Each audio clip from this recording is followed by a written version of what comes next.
Alrighty. Hello, people. I'm Kendrick, and with my group members today, we have come up with a PowerPoint presentation. Unfortunately, we've had a lot of technical difficulties across the board within our group, so it'll just be myself talking. I hope that all of you can listen and enjoy that and try not to fall asleep. We prepared a great presentation on the collective versus the private selves. I hope that you all enjoy. Let me see if I can do this right. I'm about to share my screen and we can begin. All right, I believe my screen is sharing.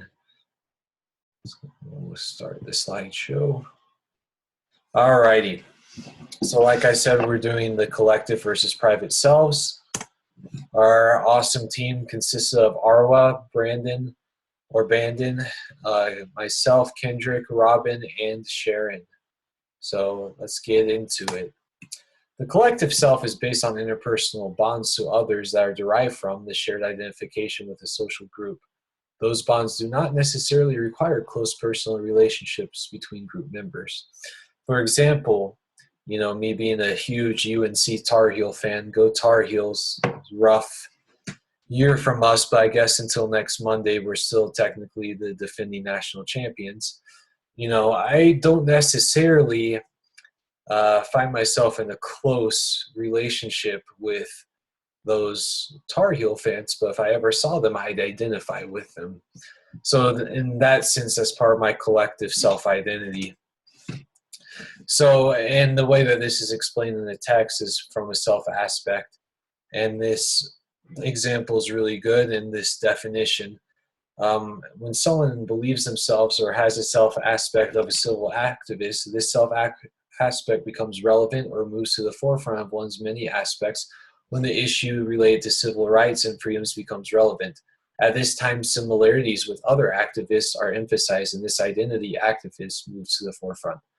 And the example that we've provided is the March for Our Lives event on March 24th, who have awakened a lot of activist aspects to those who possess this identity. Kind of similar to if I was ever to run into a bunch of UNC fans, we would all share our pity that for some reason we couldn't throw the ball in the ocean in the second round of the NCAA tournament. Yeah, so whenever you come into contact with parts of you or other people that share that same identity, it comes to the forefront and it comes out, and next thing you know, you're marching for your lives or you're screaming at the TV because your team can't make a three-pointer. It's not like I'm bitter or anything, but let's just continue. So there's the private self and the collective self. The collective self is more of a group identification. The private self is more of how you determine and identify yourself when you are alone or away from people. So the question that's posed is, when thinking about your private self, if you're looking at trying to see the distinction between the two, you'd ask yourself, privately, how am I different from my family and friends? What makes me unique or special? For your collective self, you'd ask, what do I have in common with my family and friends? What brings us together as a group, a collective? So what kind of, and this is rhetorical, what kind of feelings, thoughts, and behaviors come from the basket of the private self? What kind of feelings, thoughts, behaviors come from the basket of the collective self? Go ahead and take a second to write that down. Pause it right now. I'm still waiting for you to pause. All right, we can continue now. So, the reading gave us two experiments, or an experiment, excuse me. And let's go ahead and take 30 seconds, think about what you have in common with your family and friends. And then write down two traits that describe you.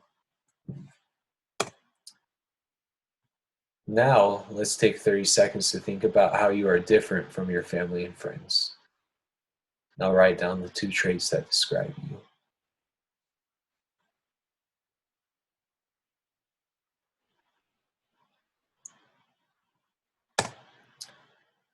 All right, let's look at the difference between those traits that you had from thought experiment 1 and how do those differ from thought experiment 2.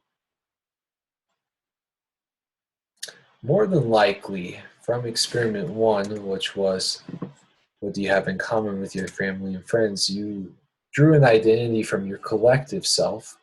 In thought experiment 2, you probably drew an identity from your private self. We'll talk about kind of the findings that were found in the study that was cited in the book or in the reading.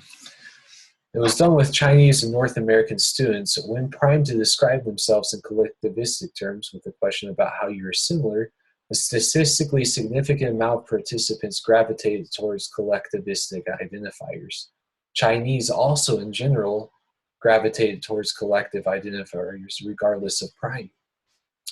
And this is super interesting because essentially speaking, and we'll talk about the implications right now, more than likely your answers were very dependent on the task of the experiment. And what we found is that culture works in this way. If you come from a collectivistic culture, you are likely to identify yourselves in terms of social groups. Now, the text does not say whether or not the opposite is true, but it would make intuitive sense to infer that those from an individualistic culture are likely to define themselves in private self terms. What do you think? I'm interested in your thoughts. Leave comments below.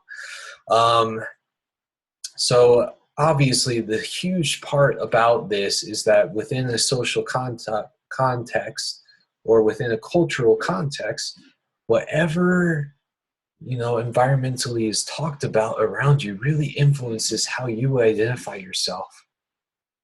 If you're around people that are constantly talking about families and what you're doing together and using that as kind of the barometer of what they are, you're likely to identify yourself more collectivistic, whereas in an independent culture, and this is just our opinion talking right now, you're more than likely to identify in independent terms. But we're interested in your thoughts. Leave a comment below. Do you think that the opposite is true?